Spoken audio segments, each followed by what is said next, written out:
के पसंदीदा शो अड़ी में आप देख रहे हैं TV9 भारतवर्ष और मैं हूं आपके साथ दिनेश गौतम।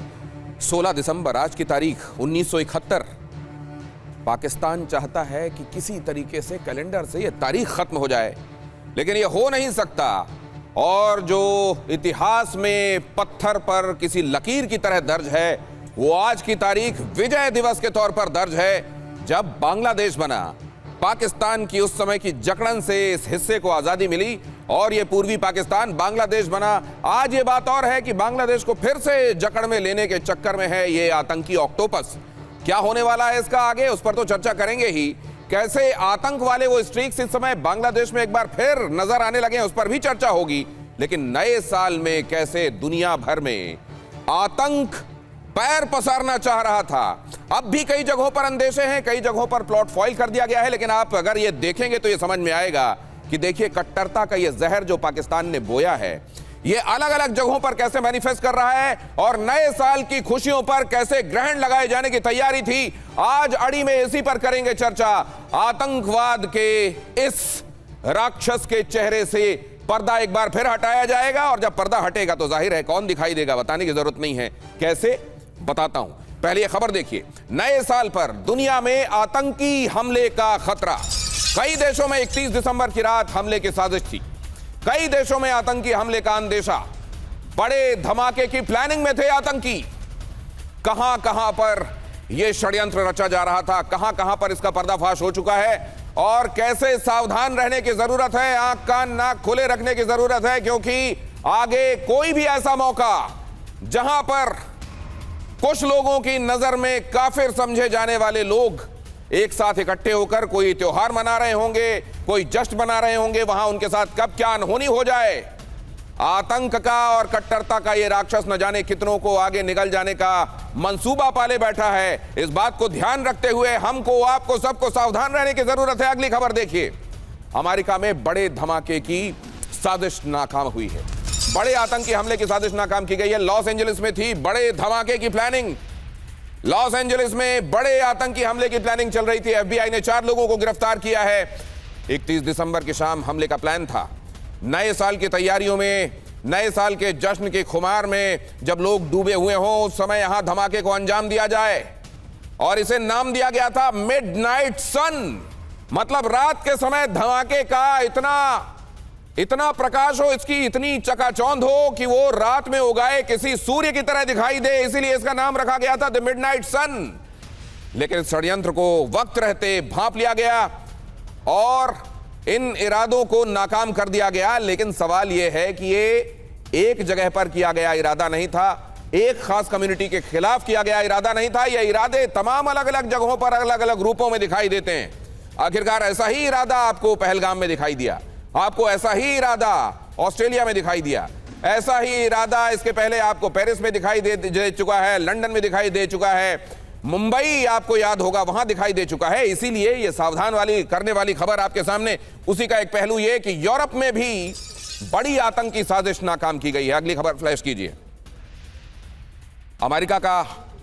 अमेरिका में मिडनाइट सन के नाम से जो आतंकी साजिश रची जा रही थी वो तो मैंने आपको बताया। अब देखिए यूरोप में भी बड़ी आतंकी साजिश नाकाम की गई है। जर्मनी में 5 लोग गिरफ्तार किए गए हैं। भीड़ को गाड़ी से रौंदने का इनका प्लान था। दक्षिण बवेरियन का क्रिसमस बाजार निशाने पर था। अब आप जानते हैं क्रिसमस आगे है, नए साल की तैयारियां, नए साल का जश्न आगे है, और उससे पहले दुनिया के अलग अलग हिस्सों को थर्राने का यह इरादा। सवाल यह है कि जिस कट्टर सोच के चलते इस तरह के धमाकों के बारे में सोचा जाता है, आतंकवादी हमलों के बारे में सोचा जाता है, आप ये देखिए जिस जमीन से यह प्लान बनाया जाता है, क्या वहां पर शांति है? जाहिर है नहीं है। तो फिर यह पूरी दुनिया में इसके नाम पर क्या थोपे जाने की कोशिश है? पहले आतंकवाद और फिर अशांति। अब जरा देखिए इसका थोड़ा सा और ब्यौरा मैं आपको यहां दे रहा हूं। न्यू ईयर में टेरर, फियर फैलाने की कैसे मंशा थी इनकी जो नाकाम की गई है वो आपको दिखाता हूं। अमेरिका से लेकर यूरोप तक, अमेरिका में इसको नाम दिया गया था ऑपरेशन मिडनाइट सन।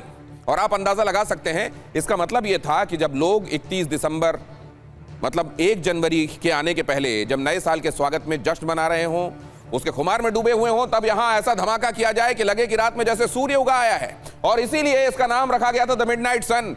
वक्त रहते एजेंसियों ने काम किया, खासतौर से एजेंसियों के कान तब खड़े हो गए हैं जब देखा गया है कि ऑस्ट्रेलिया में एक एक्शनेबल इनपुट दिया गया था एजेंसी की तरफ से, लेकिन उस पर काम नहीं किया गया। इसीलिए इसको गंभीरता से लेते हुए यहां काम हुआ और देखिए गिरफ्तारियां हुई हैं। न्यू ईयर टेरर फेयर में जर्मनी में क्रिसमस मार्केट में धमाके की साजिश थी। क्रिसमस के दौरान यह भी कहा जा रहा है कि वहां पर यह साजिश थी कि लोगों को रौंद दिया जाए गाड़ी से। इस तरीके के खतरनाक मंसूबे कई जगहों पर ये पढ़ लिए गए हैं, कई जगहों पर इनका पढ़ा जाना बाकी है, लेकिन ये तो पढ़ लिया गया है कि एक कट्टर दिमाग यहां पर उपजी हुई एक ऐसी सोच है जिसको ये लोग अमल में लाना चाहते हैं। तो असल में अगर आप देखें ये नुक्स जो दुनिया में अलग अलग जगहों पर यूं दिखाई दे रहा है, मैनिफेस्ट हो रहा है, असल में वो पहले जन्म लेता है एक दिमाग में।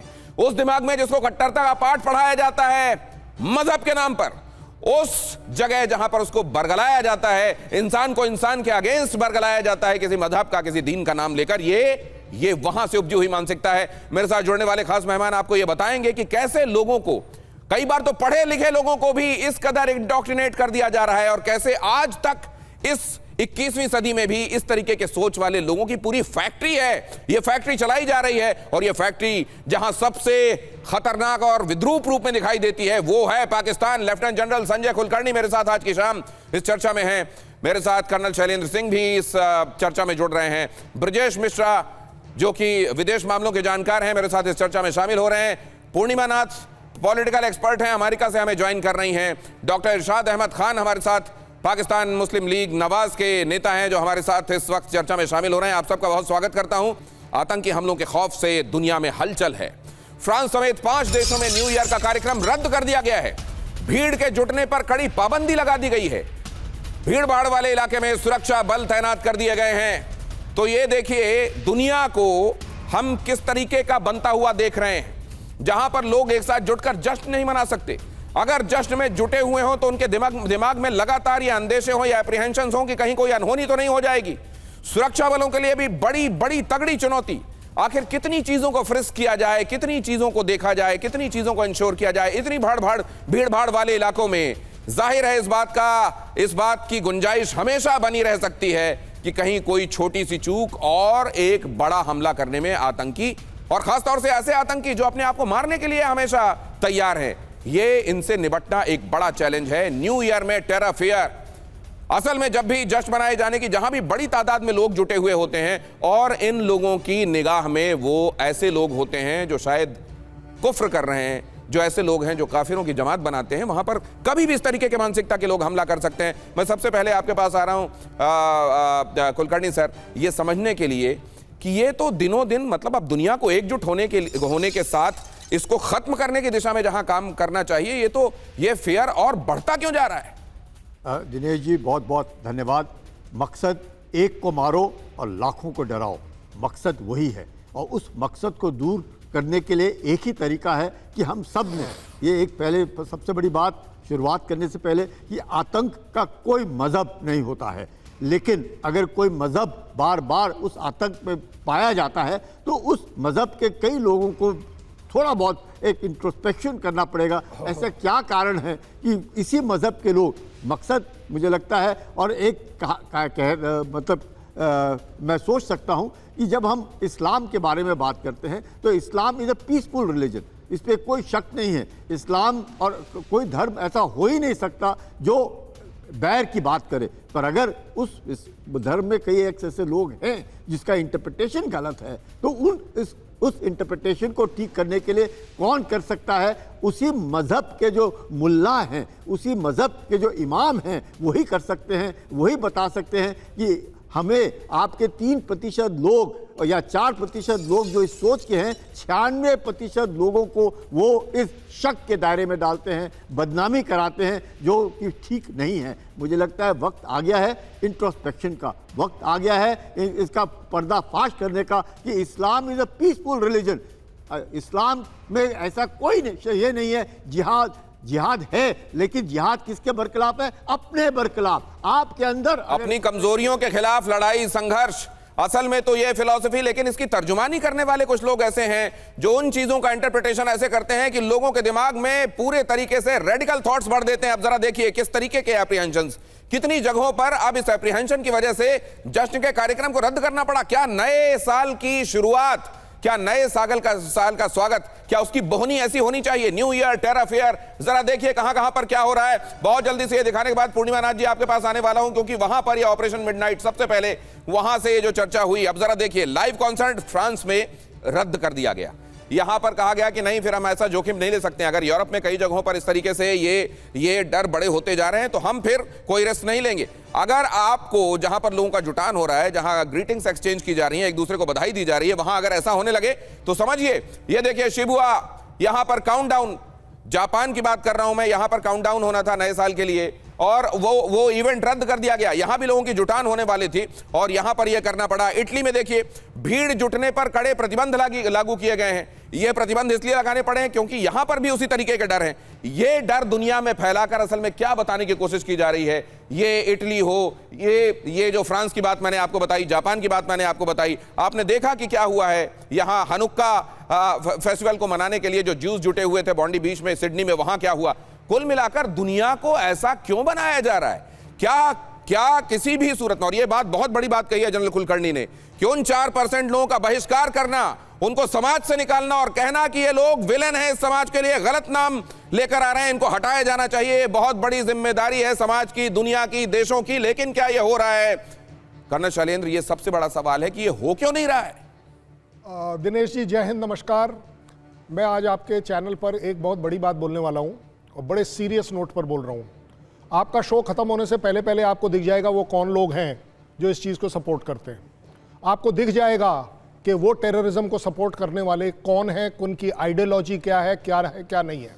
जनरल कुलकर्णी कुछ भी कहते रहे, कुछ एक लोग ऐसे हैं, कुछ एक कंट्री ऐसी हैं जो ब्रांडेड हैं, जिनका सर्वाइवल इसी बात पर है, आतंकवाद पालने पर, ट्रेन करने पर, ट्रेनिंग को मनी लॉन्ड्रिंग करने पर। अगर जब तक वो कंट्रीज काबू नहीं आएंगी, जब तक वो कंट्रीज अपने आप में इस सो कॉल्ड जिहाद को अपने ऊपर नहीं लेंगी, आप मान लीजिए मेरी बात, आप कोशिश कर लीजिए, 10 और इवेंट कैंसिल कर लीजिए, वो 11वें इवेंट के ऊपर आकर स्ट्राइक करेंगे।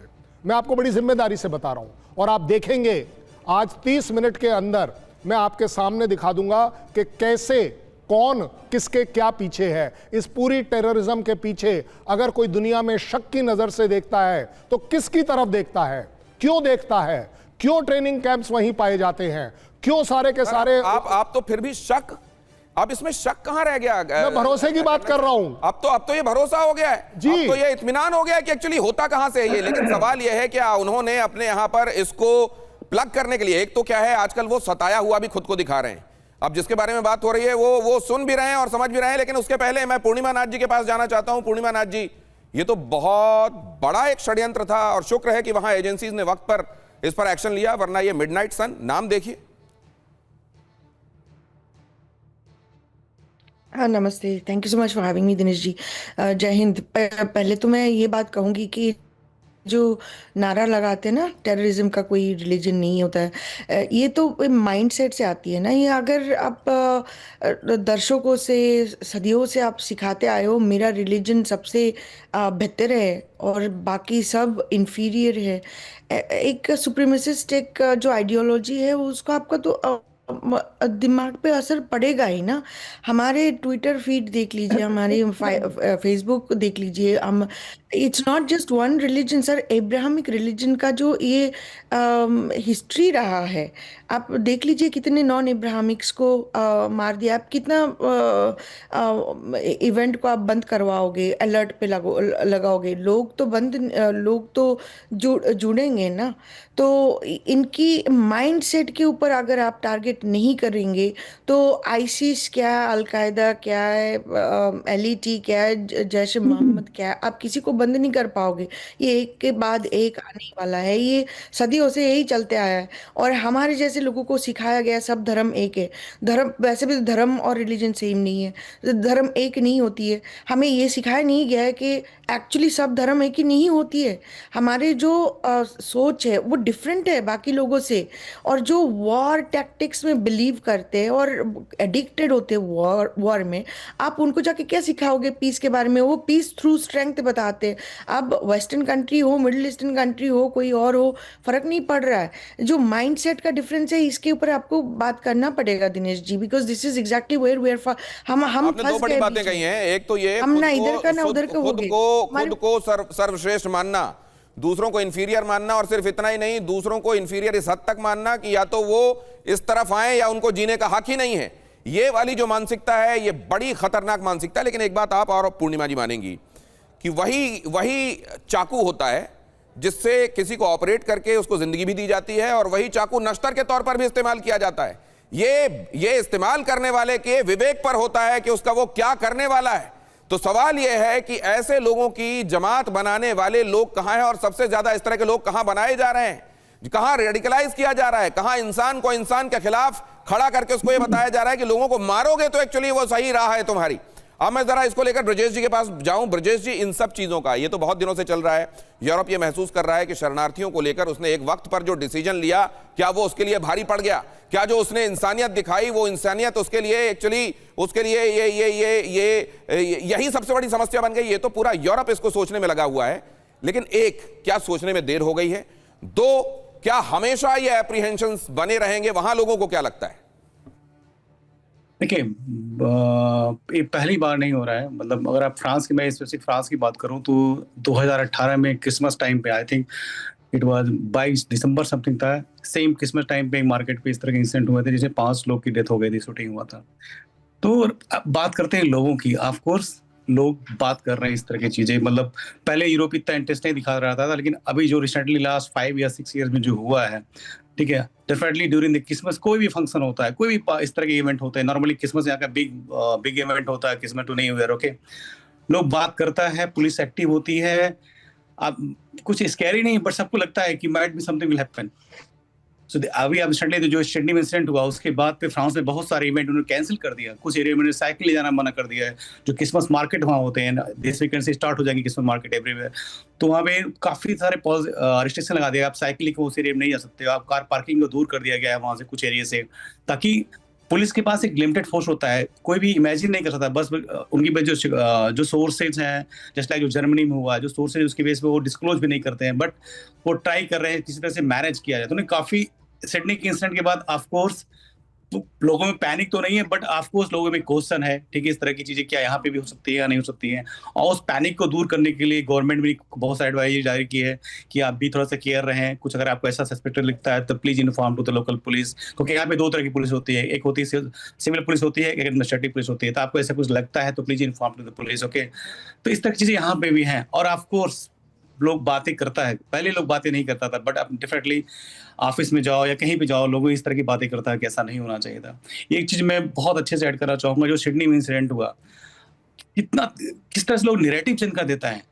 कोई अभी एक अलग से नैरेटिव आया, ठीक है, मारने वाला मुस्लिम था बट बचाने वाला भी तो ही था। बिल्कुल था। क्या मतलब है, क्या लॉजिक है? और उसकी पूरी दुनिया में तारीफ हो रही है। यहां तक कि बेंजामिन नेतन्याहू ने यह बात कही है कि वो एक बहादुर मुसलमान था जिसने लोगों को बचाया, और उसने गोलियां तक खाई हैं। और उसने ये भी कहा कि अगर मैं ऐसे में अब मेरे साथ अनहोनी हो जाती है तो आप प्लीज ये बताइएगा लोगों को कि मैं लोगों को बचाते हुए मारा गया हूं। लेकिन बिल्कुल ऐसे लोग हैं। मैं इसीलिए कह रहा हूं कि भाई वो भी तो उसी रिलीजन को मानने वाला व्यक्ति है, लेकिन वो लोगों को बचाने के लिए गया था। लेकिन एक पर्टिकुलर जगह पर नफरत, एक तो नफरत के बेसिस पर पहले मुल्क बना लिया जाना, और फिर वहां नफरत को ही प्रोपोगेट इसलिए करना क्योंकि वहां के जो इंपॉर्टेंट पिलर्स हैं, वरना अगर जिस दिन मोहब्बत का पैगाम वहां जिंदाबाद हो गया, वहां से असल में वो क्रम्बल कर जाएंगे पिलर्स। इसलिए उन पिलर्स को अगर बचे रहना है तो नफरत सिखानी पड़ेगी और नफरत को लगातार चलाए रखना पड़ेगा, वरना उनके वजूद पर खतरा आ जाएगा। लेकिन जब पूरी दुनिया भर में हम ये इन एप्रीहेंशंस की बात कर रहे हैं, न्यू ईयर और फियर की बात कर रहे हैं, वैसे में जरा मैं इरशाद साहब से समझना चाहता हूं। इरशाद साहब, आप तो महफूज महसूस कर रहे हैं ना जहां पर आप हैं?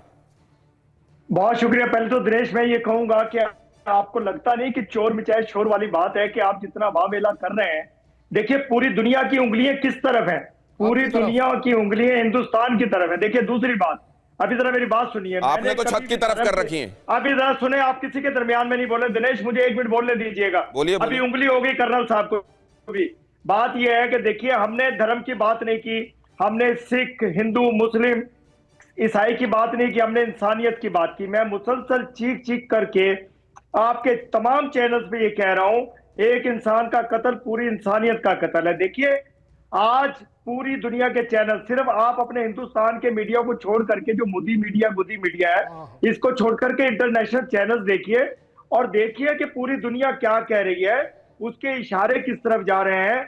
जो ऑस्ट्रेलिया की हुकूमत कह रही है, जो अमेरिका कह रहा है, जो यूएनओ कह रहा है, उस तरफ देखिए क्या कह रहा है। सिर्फ आप अपने चैनल देखते हैं, कर्नल साहब जैसे लोगों को, एक्सट्रीमिस्ट लोगों को बिठा करके हाफिज सईद को, पाकिस्तान के खिलाफ, हाफिज सईद को इस दुनिया का भला करने वाला मानते हैं ना आप, दाऊद इब्राहिम को इस दुनिया में शांति दूत मानते हैं ना आप, मसूद अजहर को इस दुनिया में शांति का पैगाम चारों तरफ फैलाने वाला मानते हैं ना आप। देखें दनीश, मैंने कहा कि मैं कभी भी किसी भी जो जिस पे जाहिर हो, अरे आप बोलिए ना, अगर आप वाकई संजीदा हैं जो बातें आपने भाषण के तौर पर अभी कही, एक सेकंड, अगर आप संजीदा हैं, बोलिए मसूद अजहर मुर्दाबाद, बोलिए हाफिज सईद मुर्दाबाद, बोलिए मुर्दाबाद, बोलिए आतंकवादी मुर्दाबाद। कभी अरे आप आतंकवाद को मुर्दाबाद बोल दीजिए। मुर्दाबाद नहीं कहूंगा। क्यों नहीं कहोगे? क्यों नहीं कहोगे? तो मैं नहीं कहूंगा। अरे जनाब, मुझे ये बता दो, किसी को बुरा नहीं कहूंगा जब तक मेरा दिल दिमाग नहीं मानेगा। मैं किसी, देखिए कर्नल साहब, ऐसे करने से कुछ नहीं होगा। दरमियान में नहीं बोला, बोलने की बात ही नहीं है। आप बोल रहे हैं, आप लेक्चरबाजी कौन कर रहा है? आपको बहुत ज्यादा बोलिए ना, मसूद कौन है? अरे जनाब, आप बोलिए मसूद कौन है? आप बोलिए लखवी कौन है? आप बोलिए हफीज कौन है? आप बताइए ओसामा बिन लादेन कौन है?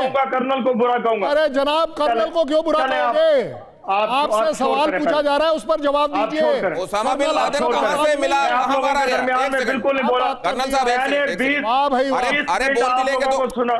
अरे कायदे की बात कहेंगे तो हम भी मानेंगे, दुनिया भी मानेगी। एक मिनट मुझे नहीं बोलने दिया। अरे गिरेबान, शर्मी होती है। गिरेबान कौन झांकेगा?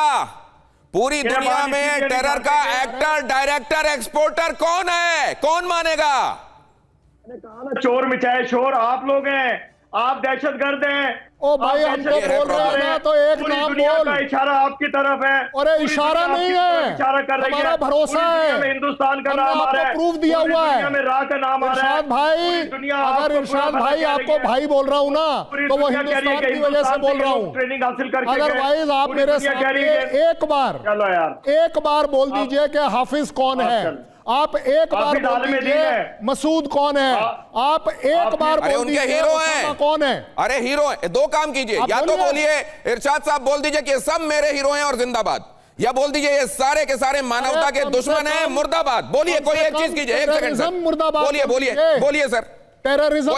कोई एक बात आपको कहनी पड़ेगी आज, या तो ये इंसानियत के दुश्मन है और मुर्दाबाद, या ये आपके हीरो हैं और बोलिए जिंदाबाद। मैंने कर्नल साहब का मुंह बंद रखे हैं आप। कर्नल साहब शांत हैं, और इस तरीके से डेरोगेटरी बात मत कीजिए आप। डेरोगेटरी बात मत कीजिए, वो मेरे वॉर वेटरन है। कर्नल साहब आज विजय दिवस है, 1971 याद, 93,000 पतलूने याद आ रही हैं आपको? मैं कह रहा हूँ 25 को याद, 93,000 पतलूने याद है, इन्हीं लोगों ने उतरवाई थी, वो याद है। अरे आज 16 दिसंबर है, याद है इरशाद आपको? हर चीज उतारी है आपकी, हमने आपकी हर चीज। आपका देखिए आने वाले दिनों में पूरी दुनिया मिलकर क्या करेगी। यूनाइटेड नेशन, अभी एक अगली खबर देख लीजिए। सवाल का जवाब चाहिए। की बात करें, आप क्या सोच रहे हैं? हैं। इन्होंने बोला कर्नल साहब का मुंह बंद कराओ। सर मैं एक बात बताऊं, भैंस के आगे बीन बजा लीजिए, वो कुछ कर देगी। यहां मत कोशिश कीजिए, जरा देखिए खबर देखिए। यूनाइटेड नेशन सिक्योरिटी काउंसिल, अगली खबर, यूनाइटेड नेशन सिक्योरिटी काउंसिल में यूनाइटेड स्टेट्स ने भारत के रुख का समर्थन किया। अगली खबर, इरशाद साहब पानी पीजिए तब तक, क्योंकि यह खबर भी हलक के नीचे जाएगी नहीं आराम से। पाकिस्तान आधारित जिहादी संगठनों पर बैन की मांग, लश्कर-ए-तैयबा और जैश-ए-मोहम्मद पर फोकस। भारत की मांग का अमेरिका ने समर्थन किया। अमेरिका भी कई बार तय नहीं कर पाता। इस समय भारत की बढ़ती हुई तेजी से तरक्की वाली जो गाड़ी दौड़ रही है, उसको पकड़ने बैलेंस करने के चक्कर में कभी वो पाकिस्तान को शह देता है, फिर अचानक लगता है कि ऐसा तो नहीं है कि चाइना के साथ कुर्बत बढ़ जाएगी, तो फिर कोई एक स्टैंड लेता है। असल में 9/11 झेल चुका है, सच्चाई मालूम है, लेकिन फिर भी ये डिली डॉली, और इसीलिए ये पूरी दुनिया एक स्टांस एक बार में अगर ले ले, तो टेरर इतना बड़ा राक्षस नहीं है कि उसको मारा नहीं जा सकता। उसकी नाभि में तीर लेकिन तभी लगेगा जब दुनिया एकजुट होगी। जरा देखिए, पाकिस्तान के खिलाफ अमेरिका का, भारत का साथ और ये पाकिस्तान को चुभने वाला है। वैश्विक आतंकवाद पर रोक के लिए भारत और अमेरिका की मांग। वैश्विक आतंकवाद, ग्लोबल टेररिज्म, यह रुकना चाहिए। लश्कर और जैश पर प्रतिबंध की मांग, अमेरिका साथ में खड़ा हुआ। हालांकि कुछ देर के लिए आपको यह लग सकता है कि अमेरिका, असल में अमेरिका ने भोगता हुआ है, असलियत वो भी जानता है। लश्कर जैश पर यात्रा, संपत्ति और हथियारों पर प्रतिबंध लगाने की मांग। वैसे इरशाद साहब के हीरो हैं, लेकिन इनके साथ वर्ल्ड ओवर जो चल रहा है वो मैं आपको बता रहा हूं। आतंक के खिलाफ क्वाड देशों की एकजुटता भी दिखाई दे रही है। यह बात और है कि बीते कुछ दिनों में कैटेगोरिकली नाम लेकर पाकिस्तान का जो स्टैंड रहा है अमेरिका का, वो कुछ डाइल्यूट होता जरूर दिखाई दिया है, लेकिन ऐसा नहीं है कि वो असलियत पूरी तरह से भूल गया है। प्रस्ताव से पाकिस्तान की अंतर्राष्ट्रीय छवि और कमजोर हो सकती है। हालांकि फिलहाल ये साहब जो हैं मुनीर को बहुत लंच करा रहे हैं, लेकिन ऐसा नहीं है कि उनको असलियत मालूम नहीं है। और यहां भारत के शिपयार्ड में निर्माण से टेक्निक शेयर होगी, क्या क्या होने वाला है इसमें वो भी मैं आपको बता रहा हूं। $50 मिलियन के प्रोजेक्ट की योजना, खैर ये सीधे सीधे ताल्लुक वाले रखने वाली इंफॉर्मेशन नहीं, लेकिन फिर भी महत्वपूर्ण इंफॉर्मेशन। अब जरा ये देखिए, यूनाइटेड नेशन में पाकिस्तान को भारत ने फिर से लताड़ा। आतंकवाद का ग्लोबल सेंटर है पाकिस्तान, भारत ने कहा। विभाजनकारी एजेंडा चला रहा है पाकिस्तान। आतंकी घटनाओं से ही भारत पाक युद्ध हुआ। आतंकी घटनाएं नहीं होती तो भारत पाक वाली ये जो स्थिति आई वो नहीं आती। लेकिन सवाल यह है कि जब, ठीक है आप कहते हैं नॉन स्टेट एक्टर है, तो उन नॉन स्टेट एक्टर को आप अगर पनिश नहीं कर पा रहे हैं, आइडेंटिफाई नहीं कर पा रहे हैं, भारत कर रहा है, तो वहां बीच में आपकी सेना क्यों आ जाती? नहीं नहीं इनको मत मारो, मतलब आपके पाले हुए हैं। और इसीलिए भारत को यह स्पष्ट करना पड़ा कि अब act of terrorism, act of war माना जाएगा और इनको पालने वाले भी छोड़े नहीं जाएंगे। लेकिन यह स्टैंड वर्ल्ड ओवर चाहिए। जनरल कुलकर्णी, एक साथ सामूहिक प्रयास आतंकवाद के खिलाफ, यह बड़ी आइडियल एक तरीके से उम्मीद है या यह व्यवहारिक है, हो सकता है? दिनेश, आतंक जो है ये विश्व भर में है, इस पे कोई शक नहीं है।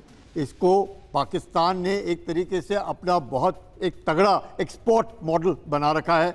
इसके कारण अमेरिका भी डुप्लिसिटी में आता है। आज विजय दिवस है, आज ही के दिन बांग्लादेश बना है 1971 में। उस वक्त भी हमने देखा कि अमेरिका किस प्रकार से पाकिस्तान के साथ खड़ा दिखा। और आज जब पूरे विश्व भर में आतंकवाद है, ट्रंप ने पहले टेन्योर में कहा था कि पाकिस्तान ने जितना भी हमने पैसा दिया उसने उसका बेफजूल आतंक में खर्च किया। और अब उसके उसी दूसरे टेन्योर में आप देखते हैं कि आसिफ मुनीर को वो व्हाइट हाउस में बुला रहे हैं। उनके ख्वाजा आसिफ खुद बोल रहे हैं, उनके डिफेंस मिनिस्टर, कि वेस्टर्न फोर्सेस ने ही पाकिस्तान को आतंक में ढकेला और पाकिस्तान एक आतंक का सौदागर बना।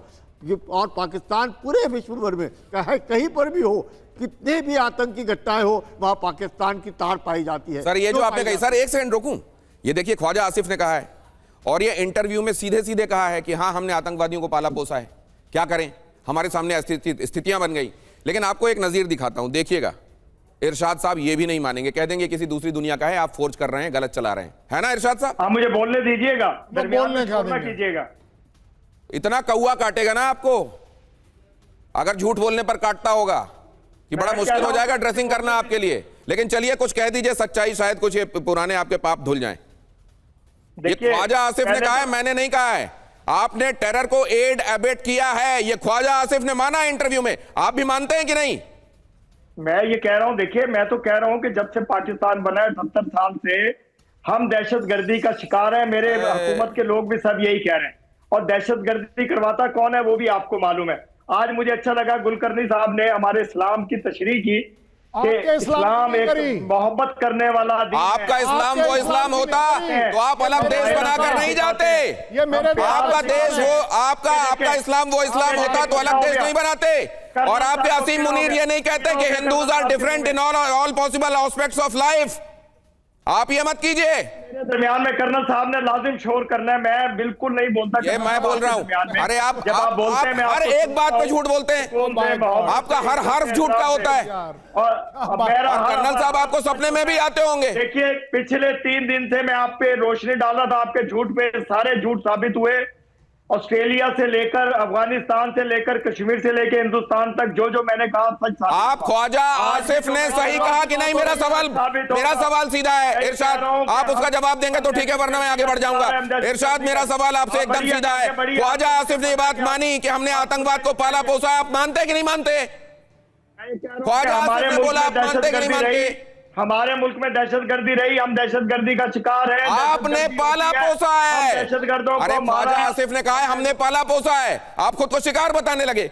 ख्वाजा आसिफ से वो अलग जो बोल बात- रहे हैं आप। जो सियासी मनाजिर में उन्होंने बात की है उसको सीधा कीजिए, जो मैं कह रहा हूँ अब ठीक है, वो जनरल बात कुलकर्णी किया आपने देख लिया, इस तरफ आपका ख्वाजा इशारा है। आसिफ ने पूरी आप- दुनिया आपको के सामने बताइए, माना। उस पे कोई फर्क ख्वाजा नहीं आसिफ पड़ता। की फिर भी मैं कहूंगा चलो उन्होंने माना जो तो कहा, जो मैं सच कह कहा रहा तो। हूं, अब एक सेकंड, उसका इरशाद साहब हो मतलब गया, जनरल कुलकर्णी अपनी बात पूरी ख्वाजा कीजिए। आसिफ ने खुद कहा कि पाकिस्तान आतंक जो फैला रहा है इसका जिम्मेवार वेस्टर्न पास है, उन्होंने पैसा दिया, उन्होंने ट्रेनिंग दी, उन्होंने ही हमारे पाकिस्तानियों को आतंक में दे रहा है वो। अकेला। और मुशर्रफ बार बार बोलते थे ये तो जी हमारे हीरो हैं, ये तो हमारे हीरो हैं। तो आज जो क्लिंटन कहती थी कि आप सांप पालेंगे तो वो सांप आपको काटेंगे, तो अब वक्त आ गया वो काट रहे हैं आपको। अब आप ये सारे डायलॉग यही बोलते हैं आप लोग। ये बेशर्म हंसी आप देख रहे हैं, बात करिए। ये बेशर्म हंसी आप देखिए, ये देखिए तो आप, तमाम जब आप लोग- इतनी तमाम गंभीर लोग बात कह यही रहे डायलॉग हैं, बोलते हैं। इंसानों का खून बह रहा है, तो साफ हाँ, काटेगा। आप बेशर्म ये लोग संजीदा, हैं। ये आप इनकी बेशर्मी संजीदगी करते है। हैं। हम आगे आपके देखिए जरा, आगे बढ़ता हूं, आऊंगा आपके पास। आपके झूठ थोड़ा करते शर्म हैं। कीजिए इरशाद साहब,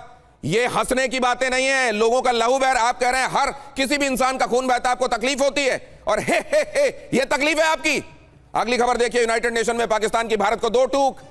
कश्मीर भारत का अभिन्न अंग था, है और रहेगा। कश्मीर पर प्रोपेगेंडा फैला रहा है Pakistan, United nation security council के मंच पर दुरुपयोग कर रहा है Pakistan. United nation security council में भारत ने पाकिस्तान को धोया, फिर से धोया, लेकिन ये इतना मैल है इसमें कि धो धो के आप थक जाइएगा, मैल फिर भी निकल रहा है। खैर, धुलाई भी चलती रहेगी। अब जरा देखिए, यूनाइटेड नेशन सिक्योरिटी काउंसिल में भारत ने पाकिस्तान को धोया। आतंकवाद का वैश्विक केंद्र एक ही मुल्क है, एक ही मुल्क। सब जगह जहां गड़बड़ होती है वहां कहीं ना कहीं प्रत्यक्ष परोक्ष रूप से आपको जहां तार जुड़े मिलेंगे, क्योंकि यह मानसिकता से है।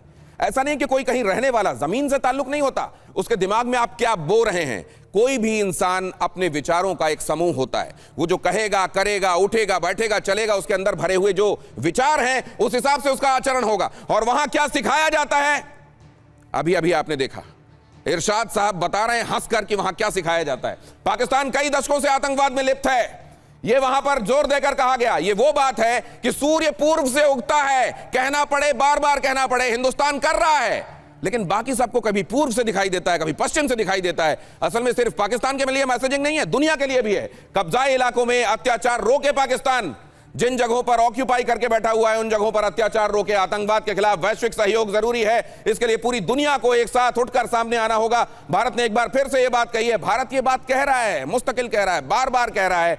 एक तो ये कि भारत को कहना पड़ रहा है, इससे बड़ी विडंबना, पूरी दुनिया जिस सच्चाई को अपनी आंखों से देख रही है, भारत को वो बात बतानी पड़ रही है। और दूसरा, बार बार बतानी पड़ रही है। यह सिलसिला कब थमेगा कर्नल साहब? कर्नल साहब आपसे यह सवाल, ये चलता जाएगा? मेरा बड़ा छोटी सी कमेंट है। इरशाद भाई, मैं आपको भाई इसलिए बोलता हूं क्योंकि आप मेरे हिंदुस्तान का पार्ट थे। मैं भी आपको भाई बोलता हूं, मेरे दरमियान में मत बोला करें आप। मेरा आपसे मेरे दरमियान में मत बोला करें ना, मैं नहीं बोलता हूं आपके आप दरमियान। मेरे जो जनरल साहब ने बोला था ना 94% ठीक है, मैं आपको उसमें लेने की कोशिश कर रहा हूं। एक जगह, सिर्फ एक जगह बता दीजिए जहां पाकिस्तान ने कंडेम किया हो सिडनी अटैक, या आपने किया हो। आप दोनों में से किसी एक का दे दीजिए। अरे वो शहबाज शरीफ का ट्वीट कह देंगे, अब आप कि हम टेररिज्म, अरे वो कह देंगे हमने निंदा की है। तो निंदा नहीं करी ना, आए ना रिकॉर्ड पर। अरे सर, शहबाज शरीफ पर आए। नहीं, सवाल ये है कि मैं आपके शरीर में खंजर भी उतार दूं और फिर मैं निंदा भी करने लगूं, ये दोनों काम कैसे चलेंगे? मैंने तो इसीलिए इनको बड़ी लंबी चौड़ी चॉइस दी। जनाब, सिर्फ एक बार कह दीजिए कि आप आतंकवाद मुर्दाबाद ही बोल दीजिए। हाफिज सईद को तो नहीं बोल पाएंगे, मौलाना को नहीं बोल पाएंगे आप। मुझे जवाब देने चलो एक बात बताओ, ओसामा बिन लादेन तो मर गया ना, वो आपके लिए क्या था? चलिए ऑन रिकॉर्ड, क्या था वो आपके लिए?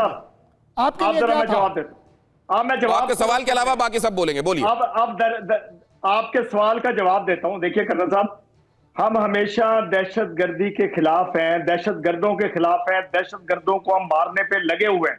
हमारे जवान, हमारे फौजी, हमारी अवाम कुर्बानियां दे रही है दहशतगर्दी के खिलाफ। ओसामा बिन लादेन दहशतगर्दी का देख रहे हैं आप, सवाल का जवाब नहीं आएगा। आपके लिए क्या था? जो भी था, अगर वो दहशतगर्द था तो वो दहशतगर्द है। अगर वो दहशतगर्द था, अगर वो दहशतगर्द है, वो पूरी दुनिया नहीं, आपके लिए क्या था? मैं कह सकूं, आपके लिए क्या था? वो आपके लिए क्या है? मालूमात है, वो बिन लादेन कंपनी का मालिक था। वो ये देखो जी, ये मैंने कहा था ना, मैं आपको एक्सपोज कर दूंगा। मैं कह रहा हूं, इनका कैमरा अगर घूम जाए ना, इनका कैमरा इनके घर में घूम जाए तो दीवार पे तस्वीर लटकी मिलेगी उनकी, ये पूजा करते होंगे उनकी। अगली खबर देखिए सर, टाइम वेस्ट नहीं करते हैं। जर्मनी में आतंकी साजिश पर बड़ी खबर। पोलैंड में 19 साल का छात्र हिरासत में। पोलैंड की सुरक्षा एजेंसियों ने हिरासत में लिया छात्र पर आईएसआईएस से संपर्क स्थापित करने का आरोप। जर्मनी में हमले की साजिश रचने का आरोप। जर्मनी के क्रिसमस मार्केट में हमले की साजिश थी। अब जरा यह भी देख लीजिए आतंकवाद पर अमेरिका का रवैया। अमेरिका झेल चुका है। अमेरिका को मालूम है कि जिस तरीके के अंगारे से वो खेलने की कोशिश करता है, दूसरों पर उछालने की कोशिश करता है, या पाकिस्तान उसके इशारे पर किसी पर उछालता है तो किसी समय उसको अच्छा लगता है, ये अंगारे उसको भी जला चुके हैं। वो भी अपना हाथ जला चुका है, लेकिन आज तक वो क्लैरिटी लेकर आ नहीं रहा है। शायद उसे कहते हैं ना कि कुछ लोग एक बार में सीख जाते हैं, एक बार गड्ढे में गिरे सीख गए, ये गड्ढा है या नहीं गिरना। अमेरिका को शायद अभी भी वो जो होता है ना कि केले का छिलका पड़ा हुआ, किसी ने देख के कहा आज फिर फिसल के जाना पड़ेगा। ये अमेरिका के साथ देखिए जरा आतंकियों के आके मुनीर को ट्रंप ने डिनर कराया। ये ट्रंप को नजर नहीं आता कि पहलगाम हमले में किस तरीके से लश्कर तैयबा ने इसकी साजिश रची, कैसे अब वो अलग अलग कूट नामों से अलग अलग तंजीमों को बढ़ावा दे रहा है, काम वही कर रहा है। ट्रंप को ये नहीं दिखता पीओ के दौरे में जैश के टॉप आतंकियों से ये मुनीर जाकर मिले, ये क्यों नहीं दिखाई देता ट्रंप को? मुनीर के इशारे पर ही आईएसआईएस ने आतंकियों को फिर से सक्रिय किया है, यह बात क्यों नहीं दिखाई देती ट्रंप को? कुछ दिन पहले ही पाकिस्तान में आतंकियों ने पादरी की हत्या भी कर दी थी। ईसाई हैं, कम से कम यह दिख जाता, यह भी नहीं दिखाई दे रहा है ट्रंप को। यह सब आंखें मूंद कर मैं ये बहुत संक्षेप में आपसे पूर्णिमा नाथ जी जानना चाहता हूं, अमेरिका का यह रवैया 9/11 झेलने के बावजूद क्या अमेरिकियों को निराश करता है या वो इससे इंडिफरेंट है?